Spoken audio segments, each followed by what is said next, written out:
नमस्कार, मैं हूं मीनाक्षी दिसोदिया और आप देख रहे हैं खबरें आज तक। शिक्षा विभाग का ई लर्निंग में दाखिला अभियान जोरों पर।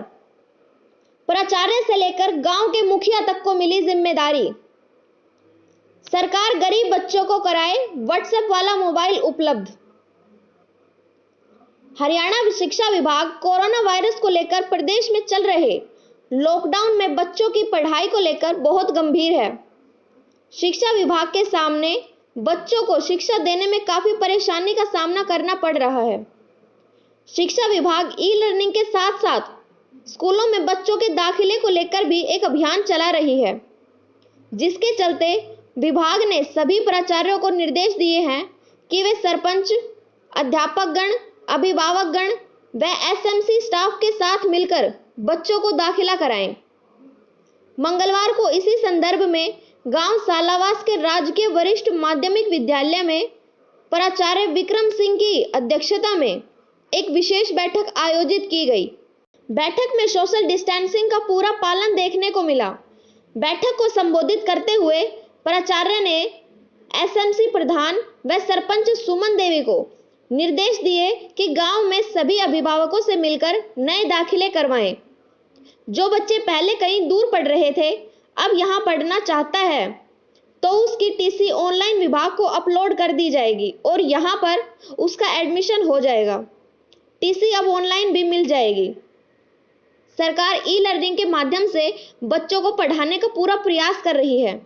कक्षा 6 से 12 तक के एसएमसी प्रधान विजेंद्र सिंह, कक्षा 1 से 5 तक के एसएमसी प्रधान चरण सिंह ने संयुक्त रूप से बताया कि टीचर व्हाट्सएप के माध्यम से बच्चों को होमवर्क भी दे रही है और होमवर्क चेक भी कर रही है। इस कार्य से अभिभावक व बच्चे दोनों संतुष्ट हैं। सालावास की सरपंच सुमन देवी ने बताया कि वैसे तो हरियाणा सरकार अपनी तरफ से पूरी कोशिश कर रही है, लेकिन ग्रामीण क्षेत्र में बीपीएल परिवार व खेतीहर लोग ज्यादा हैं, जिसके पास महंगे मोबाइल खरीदने के लिए पैसे नहीं हैं। ऐसे में गरीब बच्चे शिक्षा के क्षेत्र में पिछड़ सकते हैं। यदि सरकार गरीब बच्चों के लिए ऐसा मोबाइल गिफ्ट कर दे जिसमें व्हाट्सएप चलता हो तो गरीब बच्चे भी पढ़ाई में पीछे नहीं रहेंगे। सरकार ने पहले भी साइकिल बांटी थी, अब मिड डे मील भी बांट रही है। अगर गरीब छात्राओं को मोबाइल भी उपलब्ध करा दिया जाए तो इस शिक्षा के विभाग में एक नई क्रांति आ सकती है। इस अवसर पर विद्यालय के प्रवक्ता ब्रह्मानंद, सूबेदार साधुराम, पंच राजवीर पटेल, चौकीदार सतवीर सिंह, एसएमसी सदस्य राम स्वरूप व अध्यापक महिपाल यादव विशेष रूप से मौजूद रहे। मेरा नाम चरण सिंह है।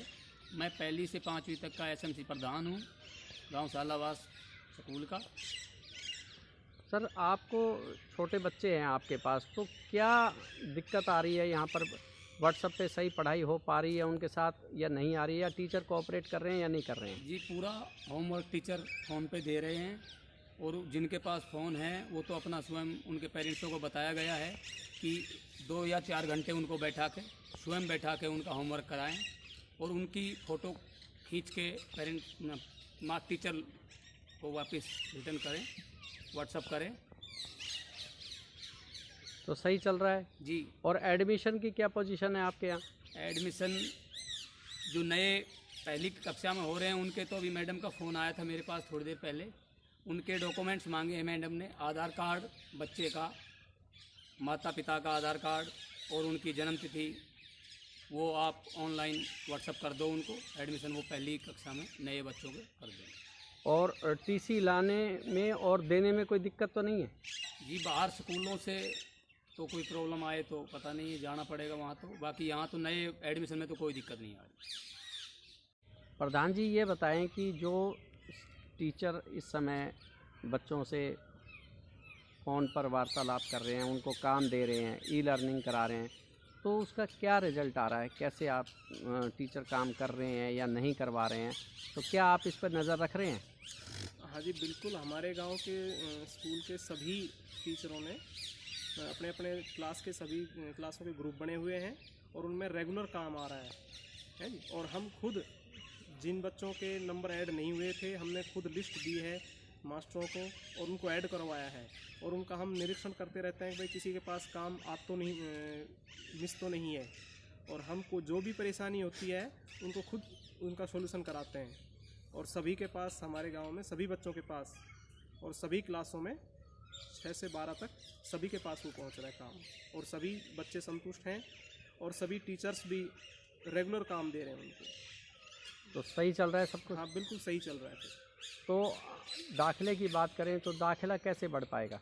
सर, इसके लिए हमने कुछ दिन पहले से ही ये जब परीक्षाएं चल रही थी उसी टाइम हमने प्लानिंग की थी, गांव की पंचायत करी, और उसमें सभी स्टाफ मेंबर और पंचायत मेंबरों ने मिलके हमने ये प्लानिंग की भाई हम गांव-गांव जाएंगे, और जिन स्कूलों में जैसे 8वीं क्लास तक के जहाँ पे स्कूल है तो उनके 9th क्लास के बच्चे लेके आने हैं, तो वहाँ पे हमने एक कमेटी बनाई जिसमें टीचर्स हैं और हमारे कुछ SMC के मेंबर हैं और पंचायत के मेंबर भी हैं और हमारे सरपंच साहब हैं। उन्होंने सब मिल के हम प्रयास कर रहे हैं, गाँव में जा रहे हैं, आसपास के गाँव में, और बच्चे हमारे आएंगे और बढ़ेंगे स्ट्रेंथ हमारे। आपका नाम? मेरा नाम Vikram Singh, principal GSSS Salawas. Sir, आज क्या एजेंडा था जो आपने मीटिंग बुलाई है स्कूल के अंदर? आज का मुख्य एजेंडा दाखला प्रक्रिया में जो बाधाएं इसे लॉकडाउन के कारण पेरेंट्स महसूस कर रहे थे, उसके लिए मैंने स्वयं चलकर और अपने कुछ अध्यापक साथियों को बुला करके इस एजेंडे को क्लियर करने के लिए भी दाखला प्रक्रिया किस प्रकार सरल और सुगम बनाई जाए, तो मैंने उस प्रक्रिया को समझाने के लिए कि भाई आप कैसे बाहर से बच्चों को की स्ट्रेंथ बढ़ाने के लिए कि भाई स्कूल में हमारी स्ट्रेंथ किस प्रकार बच्चों की बढ़ सकती है। हमारे स्कूल के जो बच्चे थे जो हमें प्रमोट करने थे नेक्स्ट क्लास में, वो तो हमने अपने ऑनलाइन ट्रांजिट कर दी, लेकिन बच्चों की स्ट्रेंथ जो है बाहर से जो बच्चे आने थे वो लॉकडाउन के कारण नहीं आ पा रहे थे। कुछ ही बच्चे हमारे पास आए हैं, 5-6 बच्चे तो फिर भी आए हैं जो हमने पहले संपर्क जिनसे हम कर चुके थे फ़ोन पे ही। अब हमने आज गांव वालों को इसलिए बुलाया कि भाई आप अपने गांव में जिन लोगों को नहीं पता कि भाई ऑनलाइन भी एडमिशन हो सकते हैं, बहुत सी हमारे पास हमारे समझ आई मेरे को कि भाई पेरेंट्स को पता नहीं है कि भाई एडमिशन किस प्रकार करें। उनके दिमाग में तो एक ही बात थी कि भाई स्कूल खुलेगा तब दाखिले शुरू होंगे। तो उसके लिए मैंने ये मीटिंग रखी शॉर्ट कि भाई आप जो है पेरेंट्स को बताएं कि TC जिस स्कूल में बच्चा पढ़ रहा है उससे ऑनलाइन जो है विड्रा कराएं, और उसकी या तो हमें फ़ोटोकॉपी हमारे मोबाइल पे व्हाट्सएप कर दें जो स्कूल का ग्रुप है, या मेल पे कर दें, तो उससे हम ऑनलाइन एडमिशन आपके कर देंगे। आपको कहीं भी जाने की आवश्यकता नहीं है, कोई डॉक्यूमेंट्स प्रोड्यूस करने की आवश्यकता नहीं है, केवल पिछले हेड से जिस भी स्कूल में बच्चा पढ़ रहा है उससे TC इशू कराएं और हमें उसकी फ़ोटोकॉपी ऑनलाइन कर दें, बस घर बैठे ही। और दूसरी, हमें ई-लर्निंग में जो प्रॉब्लम आ रही थी बच्चों की, कुछ एक बच्चे मतलब जो है पेरेंट्स को उसका ज्ञान कम था या काम की वजह से वो हमें कोऑपरेट नहीं कर पा रहे थे, तो उनके लिए उसको बढ़ाने के लिए कि भाई हम बहुत सा काम स्कूल का करा चुके हैं ऑनलाइन एजुकेशन के बारे में, पढ़ाई के बारे में, तो वो बच्चे पिछड़े ना, इसके लिए हमने अपने SMC प्रधान, सरपंच साहब व और गांव के जो मुख्य कार्यकर्ता हैं, सामाजिक कार्यकर्ता, उनको ये बात बताने की कोशिश की है भाई वो जो पेरेंट्स जिनको नहीं पता इस बारे में उनको आप बताएं। हालांकि हमने सबके मोबाइल नंबर ले लिए, कुछ एक के पास व्हाट्सअप नहीं है, तो उनको ये मोटिवेट करने के लिए कि भाई आप TV के माध्यम से भी देख सकते हैं और जो है मोबाइल के व्हाट्सएप पे भी देख सकते हैं। आप हमें होमवर्क जो बच्चों को हम दे रहे हैं, हमारे साथी दे रहे हैं, 1-2 हमारे साथियों ने बताया सर हम होमवर्क दे रहे हैं, रेस्पॉन्स आ रहा है लेकिन सभी बच्चों का नहीं आ रहा, तो हम चाहते हैं कि भाई एक बहुत अच्छी शिक्षा ताकि स्कूल में बच्चों को दी जा सके, तो उससे सभी बच्चों को TV और जो हमारी इस प्रणाली है उससे हम लर्निंग का जो मेथड हमारा अपनाया हुआ है उसको पूरे को अडॉप्ट करें, ताकि बच्चों का एजुकेशन में कोई नुकसान ना हो और भविष्य उनका खराब ना हो। ये लॉकडाउन की परिस्थिति गवर्नमेंट की ऐसा है कि सभी के हित को ध्यान में रखते हुए माननीय प्रधानमंत्री, मुख्यमंत्री जी ने निर्णय लिया, और वो बहुत ही उचित है, क्योंकि पहले समाज को बचाना ज़रूरी है और दूसरी तरफ शिक्षा को जो हमारे है उसको भी बढ़ाना बहुत ज़रूरी है, क्योंकि जब तक शिक्षा नहीं होएगी तब तक इसके बारे में भी लोग बाग नहीं समझेंगे।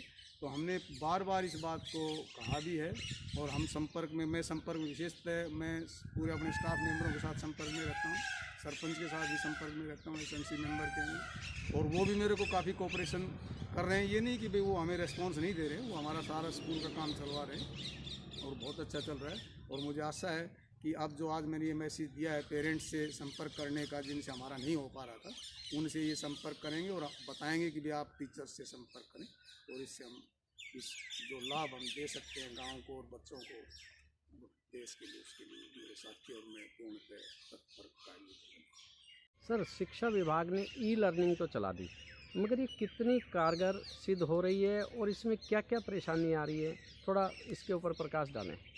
ये देखो काफ़ी हद तक बहुत अच्छी कारगर सिद्ध हो रही है, समय और स्थिति को देखते हुए बहुत अच्छी है। लेकिन बस मेन प्रॉब्लम गांव में आ रही है कि भाई कुछ के पास वो गांव में नेट की प्रॉब्लम आ जाती है, कभी वो पूरे उसको देख नहीं पाते, और कुछ कमियां जो है, मान लो पेरेंट्स को जो रिमोट एरियाज़ की वजह से जो गांव में है वो थोड़े जानकार कम है इस बारे में, लेकिन अब बहुत अच्छी चल रही है। हम मतलब जो इसके आउटपुट है, मैं ये कहूँगा कि भाई शिक्षा विभाग ने बहुत अच्छी पहल की है, जिससे इस प्रक्रिया को शुरू करने में, किसी भी कार्य को शुरू करते हैं तो थोड़ी दिक्कत तो आती है, लेकिन अब कोई दिक्कत नहीं आ रही, लोग बाग जुड़ रहे हैं, बच्चे जुड़ रहे हैं और बहुत अच्छा प्रोग्राम चल रहा है।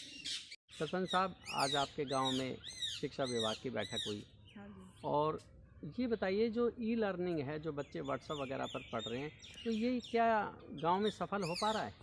ये देखो जी, इसमें कुछ बच्चे सफल भी हो रहे हैं, कुछ नहीं भी हो रहे हैं, क्योंकि कुछ के पास तो फ़ोन है जिसमें व्हाट्सएप वगैरह चल सकता है, कुछ के पास नहीं है।